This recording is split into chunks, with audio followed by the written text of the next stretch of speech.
ನನ್ನ ಹುಟ್ಟೂರು ಧಾರವಾಡ ಜಿಲ್ಲೆ ಹುಬ್ಬಳ್ಳಿ ತಾಲೂಕಿನ ಚಬ್ಬಿ ಅನ್ನೋ ಗ್ರಾಮದಲ್ಲಿ ಹುಟ್ಟಿದ್ದೀನಿ ನಾನು ಧಾರವಾಡ ಯೂನಿವರ್ಸಿಟಿಗೆ ಹೋದ್ರೆ ಯೂನಿವರ್ಸಿಟಿ ಹಿಂದ್ಗಡೆ ಒಂದು 2-3 ದೊಡ್ಡ ಏರಿಯಾಗಳು.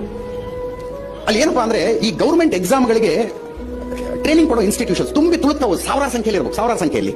ಈ ರಾಜಸ್ಥಾನದ ಕೋಟಕ್ಕೆ ಹೋಗ್ತಾರಲ್ಲ ದೇಶದ ಮೂಲೆಗಳಿಂದ ಹಂಗೆ ಧಾರವಾಡಕ್ಕೆ ಹೋಗ್ತಾರೆ ಎಕ್ಸಾಮ್ ಪ್ರಿಪರೇಷನ್ಗೆ ಅಂತ. ನನಗೆ ಆ ಮಕ್ಕಳನ್ನ ನೋಡಿದ್ರೆ ಹೊಟ್ಟೆಲ್ ಸಂಕಟ ಆಗುತ್ತೆ ಆ ಮಕ್ಕಳನ್ನ ನೋಡಿದ್ರೆ. ಬಂದಾಗ ಹೇಳ್ತಿರ್ತಾರೆ U P S C prepare ಆಗ್ತಿದೀವಿ ಅಂತ. ಆಮೇಲೆ KS ಓದ್ತಿದೀವಿ ಸರ್ ಅಂತಾರೆ.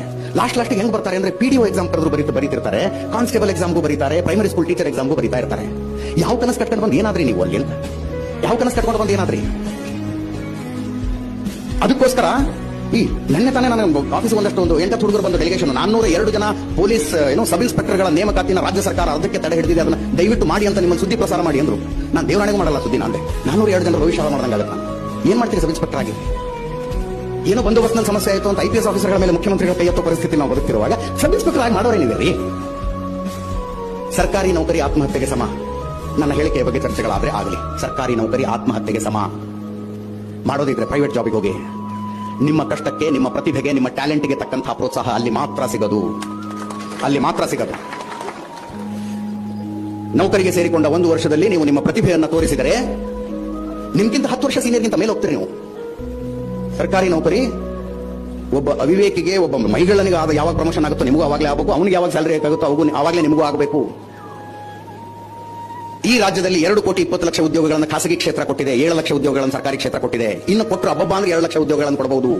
ಆ ಉದ್ಯೋಗ ತಗೊಳ್ಳೋದಕ್ಕೆ ಹಗಲು ರಾತ್ರಿ ಜನ ಚಡಪಡಿಸ್ತಿದ್ದಾರೆ, ಓದ್ತಿದ್ದಾರೆ, ಕೋರ್ಟ್ಗೆ ಅಪ್ಲಿಕೇಶನ್ ಹಾಕ್ತಾರೆ, ಫ್ರೀಡಂ ಪಾರ್ಕಿಗೆ ಒಂದು ಪ್ರತಿಭಟನೆ ಕೂತ್ಕೋತಾರೆ. ಇದನ್ನು ಹುಚ್ಚುತನ ಅನ್ನೋದೇ ಇನ್ನೇನನ್ಬೇಕು. ಹೊಸ ದೇಶದಲ್ಲಿ ನಾವು ಬದುಕ್ತಾ ಇದ್ದೀವಿ. ಪ್ರಪಂಚದಲ್ಲೇ ಅತಿ ಹೆಚ್ಚು ಬಿಲಿಯನೇರ್ಗಳ ಭಾರತದಲ್ಲಿದ್ದಾರೆ. ನಂಬರ್ 1 ಅತಿ ಹೆಚ್ಚು ಬಿಲಿಯನೇರ್ಗಳ ಭಾರತದಲ್ಲಿದ್ದಾರೆ. ಹಾಗೆ ಬಿಲಿಯನೇರ್ಗಳ ಆದವರ ಪೈಕಿ 87% ಫಸ್ಟ್ ಜನರೇಷನ್ ಬಿಲಿಯನೇರ್ಸ್. 87% ಜನ ಫಸ್ಟ್ ಜನರೇಷನ್ ಬಿಲಿಯನೇರ್ಸ್. ಅವರಿಗೆ ಕುಟುಂಬದ ಆಸ್ತಿ ಬಂದಿಲ್ಲ, ಅವರ ಅಪ್ಪ ಕೋಟ್ಯಾಧೀಶ ಆಗಿರಲಿಲ್ಲ, ಅವರಪ್ಪ ಏನೋ ಬಿಸ್ನೆಸ್ ಎಂಪೈರ್ನ ಕಟ್ಟಿ ಇಟ್ಟಿರಲಿಲ್ಲ. ನನ್ನ ಮಗ ಬಂದು ಆಳ್ತಾನೆ ಅಂತ. ನಿಮ್ಮಂಥವರ ಮನೆಯಿಂದ ಬಂದಂಥವರು ಇವತ್ತು ಉದ್ಯಮದ ಜಗತ್ತನ್ನು ಆಳ್ತಾ ಇದ್ದಾರೆ. ಪ್ರೇರಣೆ ಆಗಬೇಕಾಗಿರೋದು ಅವ್ರು ಪ್ರೇರಣೆ ಆಗ. ಎಲ್ಲೋ ವಯನಾಡಿನಲ್ಲಿ ಮುಸ್ತಫಾ ಅನ್ನೋ ಹುಡುಗ ಅವರಪ್ಪ 50 ರೂಪಾಯಿ ಕೂಲಿ ಮಾಡ್ತಿದ್ದಂತೆ. 50 ರೂಪಾಯಿ ಕೂಲಿ ಮಾಡ್ಕೊಂಡಿದ್ದ ಕೂಲಿಕಾರನ ಮಗ ಇವತ್ತು ರೆಡಿಮೇಡ್ ಇಡ್ಲಿ ದೋಸೆ ಹಿಟ್ಟು ಮಾರುವ ಕಂಪನಿಯೊಂದನ್ನು ಕಟ್ಟಿದ್ದಾನೆ. His personal worth is 10,000 crores. 10,000 ಕೋಟಿ ಆತನ ಪರ್ಸನಲ್ ವರ್ತು.